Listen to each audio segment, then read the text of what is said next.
और क्या हाल चाल, सब बढ़िया। तो आज से अपन ड्रैगन प्रिंस युआन भी एक्सप्लेन करेंगे इस चैनल पर। और हाँ, पहले ही बता दूं कि ये ड्रैगन प्रिंस युआन है ना, ये BTTH द ग्रेट रूलर और मार्शल यूनिवर्स से ही कनेक्टेड है। ठीक है, मतलब कि इसी यूनिवर्स का है और जो BTTH से लगभग 50,000 साल पहले की कहानी है। ठीक है, उम्मीद है समझ गए होंगे। मतलब कि इस टाइम जो हमारा जान है ना, वो अभी भाई पैदा ही नहीं हुआ। तो शुरू करते हैं। तो एपिसोड 1 की शुरुआत होती है और हमें युआन को बताया जाता है, जिसकी हालत बहुत ही ज्यादा गंभीर है और उसकी माँ उसे शक्तियां दे रही है ताकि उसका बेटा जिंदा बच सके। अब ये सब चल ही रहा होता है, तभी युआन के शरीर के अंदर बहुत सारा पॉइजन एकत्रित हो जाता है और वो भर्न करने लगता है, जिस वजह से युआन बेहोशी की हालत में बहुत ज्यादा दर्द होने लगता है। और तो और अपनी बेटी की ऐसी हालत देखकर युआन की माँ भी थोड़ी डर जाती है और युआन से थोड़ा पीछे हो जाती है। अब जब युआन के अंदर से थोड़ा सा पॉइजन निकल जाता है तो यहाँ पर एक बुड्ढा था, वो चलता है तो युआन के पास जाता है और पॉइजन को चेक करने लगता है कि पॉइजन निकल चुका है या फिर नहीं। और चेक करने के बाद युआन के फादर से और मदर से कहने लगता है कि तुम्हारा बेटा फिलहाल के लिए मतलब कि 3 साल के लिए एकदम ठीक हो चुका है, लेकिन इसकी हालत हर साल बिगड़ती जा रही है। अगर ऐसा ही चलता रहा तो आने वाले 3 सालों के अंदर अंदर ये जिंदा भी नहीं बचेगा। अब भाई साहब जैसे ये बुड्ढा एक कहता है ना, इतने में हमें युआन को बताया जाता है जो कि होश में आ चुका था। अब जैसे युआन इस बुड्ढे की बात सुनता है ना, तो वो भी हैरान हो जाता है कि क्या सिर्फ उसके पास सिर्फ 3 साल ही बचे हुए हैं। युआन चलता है तो अपने फादर से पूछने लगता है कि फादर, अब मुझे आप बता क्यों नहीं देते कि आखिरकार मेरे साथ ऐसा क्या हुआ जो हर 3 सालों में मेरी हालत ऐसी हो जाती है। अब युआन की ऐसी बातें सुनकर युआन के फादर चलते हैं तो वो भी युआन को बताने लगते हैं। ये बात करीब 15 साल पुरानी है, मतलब कि सीन सब होता है और फिर हमें युआन की फादर की सपनों का सीन बताया जाता है, जहाँ पर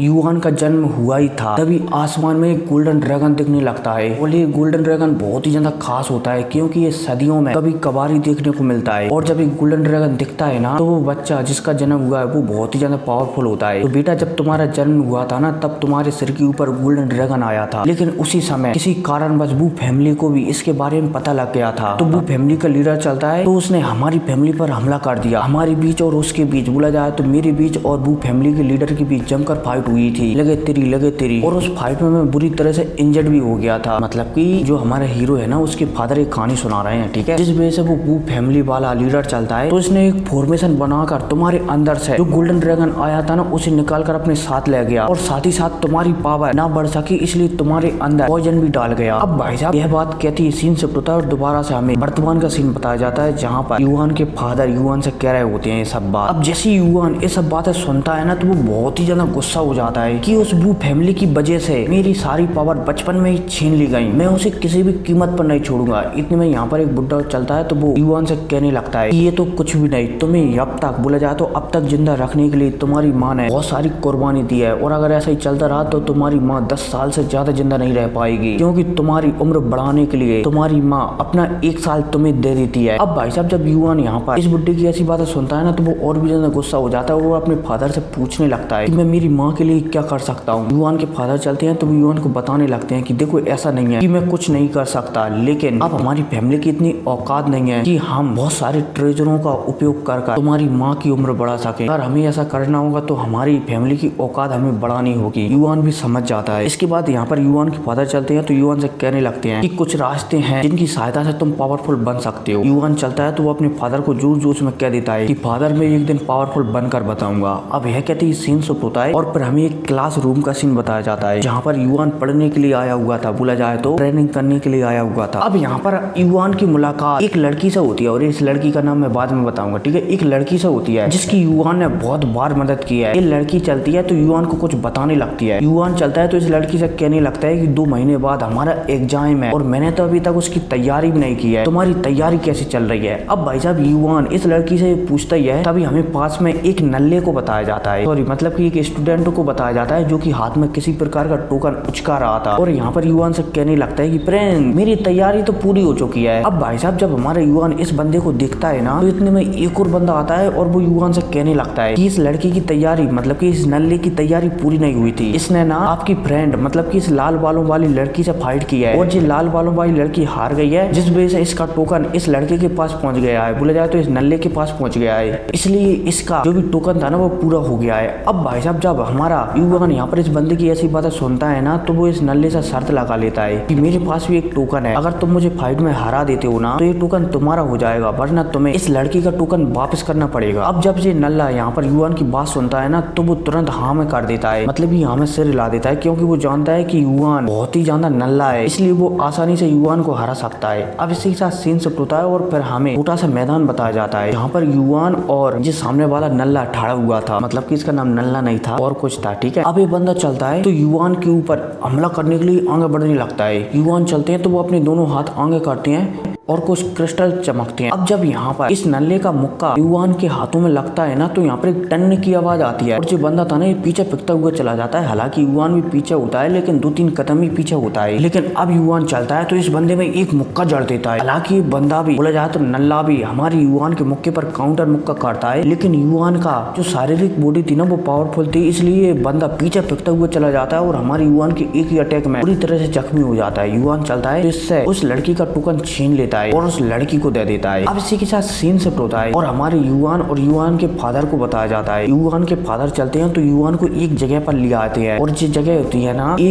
ड्रैगन फैमिली के लिए बहुत ही ज्यादा खास जगह है। युवान के फादर चलते हैं तो युवान को बताने लगते हैं कि ये एक ऐसी जगह है जिसके जरिए हम हमारे क्लैन को दोबारा से इस दुनिया का सबसे पावरफुल क्लैन बना सकते हैं, लेकिन किसी वजह से हम इसे एक्टिवेट नहीं कर पा रहे हैं। हालांकि तुमसे पहले मैंने भी इसे एक्टिवेट करने की कोशिश की थी, मुझसे पहले भी तुम्हारे दादाजी और ग्रैंड दादाजी सबने एक्टिवेट करने की कोशिश की थी, लेकिन इसे कोई भी एक्टिवेट नहीं कर पाया था। उम्मीद है युवान की तुम एक्टिवेट कर लो। अब भाई साहब युवान के फादर एक कहती हैं, तब युवान चलता है तो आगे बढ़ता है और यहाँ पर खड़ा होकर अपनी एक ब्लड की बूंद यहीं पर गिरा देता है। अब जैसे ही हमारी युवान की ब्लड की बूंद यहीं पर गिरती है ना तो ये फॉर्मेशन एक्टिवेट होने लगता है। अब जैसे ये फॉर्मेशन एक्टिवेट होता है ना तो युवान यहाँ से अचानक गायब हो जाता है। अब भाई साहब युवान को इस तरीके से गायब होता हुआ देखकर युवान के जो फादर थे ना वो भी हैरान हो जाते हैं कि युवान गया कहाँ। अब इतने में सीन शिफ्ट होता है और फिर हमें एक हरी भरी जगह का सीन बताया जाता है जहाँ पर युवान बेहोशी की हालत में था। इतने में युवान को होश आ जाता है। अब जैसे युवान को होश आता है ना तो वो खड़ा हो जाता है और आसपास देखने लगता है। उसे आसपास हरियाली हरियाली देखने को मिलती है।